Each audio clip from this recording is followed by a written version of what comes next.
So, you know how you're always kind of searching for those little insights, those moments where something just clicks. Yeah, those aha moments. Love those. Exactly. Well, today we're going to do a deep dive into something that's all about creating those moments for other people. We're talking about teachers. Ah, teachers. Why? Often underestimated, wouldn't you say? Definitely, their power. We've got some really gripping stories and insights from researcher Kevin Brake. Okay. And basically, our mission today is to unpack what really makes great teaching work, and maybe uncover some surprising stuff about how long that impact lasts. Yeah. On all of us. That's a great focus because, I mean, think about it, your own school days, right? We've all been shaped by teachers. Totally. And today we're digging into what sets them apart. Why do some teachers create this lasting positive change? We'll look at some real-life examples and see what Kevin Brake's research adds to the picture. Okay, so let's jump right in. There's this story. Imagine a substitute teacher, right? Walks in thinking, okay, I've got this. Got the theories down, Pat. Yeah, theories, maybe some cool whiteboard marker tricks for keeping kids in line, Yeah, thinks it's about the tools. But the reality, completely different. This sub finds himself, instantly overwhelmed. Third graders. Oh, third grade. That's a tough crowd. They're smart. Exactly. He describes this whirlwind of energy. And there's this brilliant moment where he realizes a third grader has totally run rings around him, outsmarted him completely. And well, maybe not by a third grader, but I get the feeling. It's humbling. It really is. Funny, but also, like you said, humbling, a real wake-up call. It shows teaching isn't just following a manual, is it? Not at all. It's not just rules you memorize. That experience, it became a turning point for him. How so? He started seeing that, managing the chaos is just scratching the surface. Right. There's something deeper going on. Yeah, he actually uses the word wizardry to describe what real teaching is. Actually connecting, guiding. It's complex. It's demanding. Wizardry. I like that. It captures the skill, the intuition involved. It's not just crowd control. Which it really makes you think, doesn't it? We've all seen teachers who just have it. That magic touch. They inspire, they connect. And then others who, well, they struggle, maybe they burn out.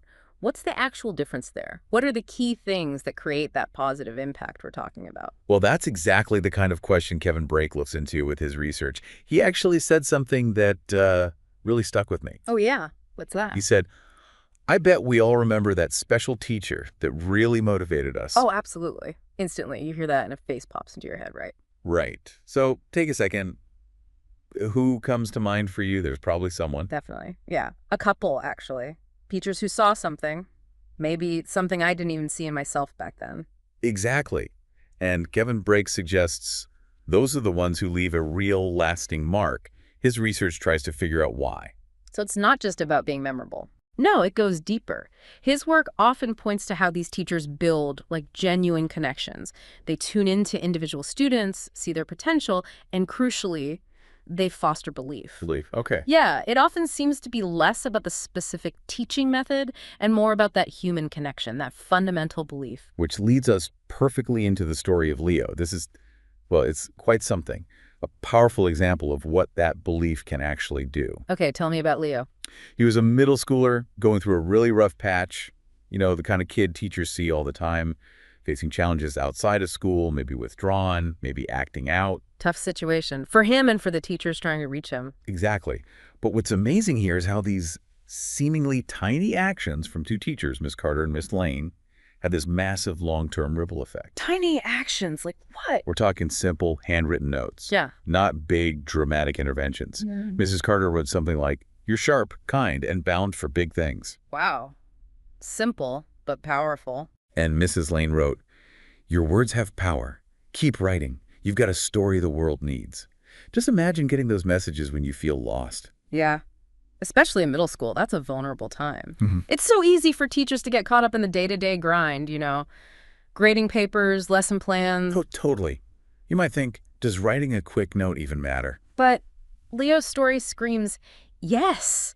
Apparently, those little seeds of belief, they can just sit there for years. Dormant, yeah. Exactly. Until years later, Leo's going through another really hard time as an adult, and he finds these notes again. No way. Yes, and he described rediscovering them as a thunderclap. A thunderclap. That's intense. Right. These words from years ago suddenly hit him, challenged how he was seeing himself at that low point. It shows how deep that positive message can go, even if you forget it's there. That's incredible. Just Yeah. incredible. Teacher's words tucked away, coming back at the perfect moment. Talk about lasting influence. And it was lasting for Leo. That rediscovery, that renewed belief, it basically turned things around. He pushed forward, went back to school. What did he end up doing? He got degrees and became a psychologist. Whoa. From struggling middle schooler to psychologist. Yep. Now helping others. And you can draw a pretty direct line back to those notes, that belief Miss Carter and Mrs. Lane showed him. That aligns with what Kevin Brake finds, doesn't it? That delayed impact. Absolutely. Brake's research often highlights how a teacher's positive influence might not fully show itself until years down the line, affecting life choices, careers, overall well-being. It's not always immediate feedback.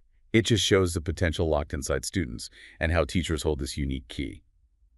Okay, so let's shift slightly to Lily's story. This adds another layer, doesn't it?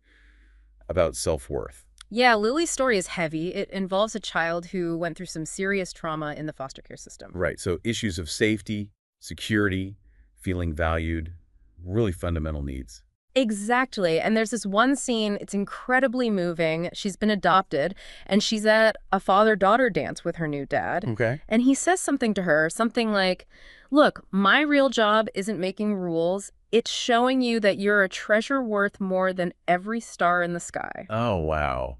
Just goosebumps. Imagine hearing that, especially after what she'd been through. The need to feel worthy, right, it's universal. But for Lily, those words must have landed with incredible force. Healing words. What was her reaction? She just said, I don't think anyone's ever loved me like that. Oh, man. That hits hard. It really does. But here's where the connection back to teaching gets interesting. Later on, someone shares Leo's story with Lily. The story we just talked about. The very same one.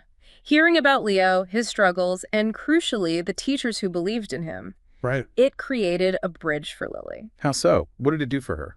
It gave her hope, I think, a connection. It showed her that, look, even when things are incredibly tough, change is possible, and that having someone believe in you can be the spark. So Leo's teachers, through his story, ended up impacting Lily too. Exactly. It's that ripple effect. Beautiful, really.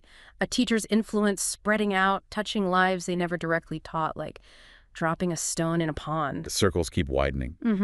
And Kevin Brake's work supports this idea that these individual acts, these moments of belief, they add up. They contribute to this larger web of positive influence. It's not just planting one seed. It's like that seed produces more seeds that spread. Okay, so if we boil it all down, these stories, Brake's insights, what is the core superpower here? What's the essence of impactful teaching? Well, looking at these examples, I'd say the fundamental superpower is the ability to genuinely see a student's potential. To see their worth, their capability. Yes, especially when the student can't see it in themselves. It's holding that belief for them and finding ways to communicate it so it sinks in. And often, like we saw with Leo, it's the small things, isn't it? The things that might seem insignificant in the moment. Totally. A word, that note, maybe just a look that says, I see you. I believe in you.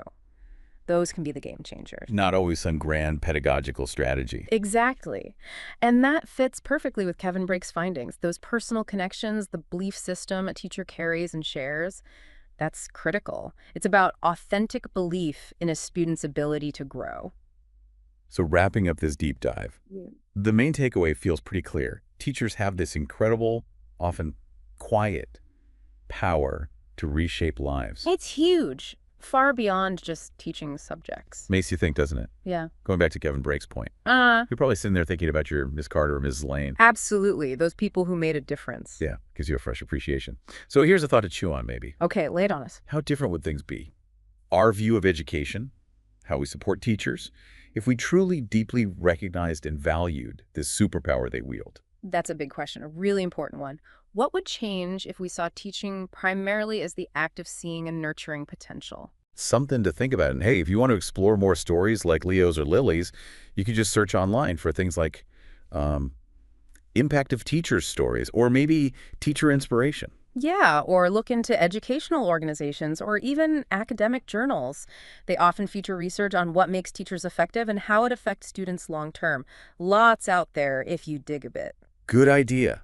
Definitely worth exploring further. And look, if this chat sparked anything for you, a memory, a thought, we'd genuinely love to hear it. Yeah, definitely. Please hit like, leave a comment. It really helps us keep doing these deep dives.